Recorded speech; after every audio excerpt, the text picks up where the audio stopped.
How to add PowerPoint presentation to Canva. Hi everybody, if you're wondering how, it is a very easy method. So for that, all you gotta do is drag and drop your presentation right into Canva. So go ahead and open up canva.com, and once you are there, you should be finding this interface on your screen. Now from the given interface, what you're gonna do is you can open up the presentation that you would like.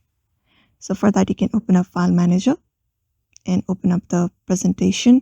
You can locate up the file, the PowerPoint presentation from your File Manager. After you locate it up, what you can do is drag it and drop it. So you can just go ahead and go over the normal process of how you normally drag, like this, and paste it on the section. And here you should be finding it is being uploaded like this. You can find this uploading one item. All you gotta do is wait for the upload to be completed. And once it is uploaded, you should be finding it this section. So that is how you basically upload PowerPoint presentation into Canva. So I hope this video was helpful, and thank you for watching this video.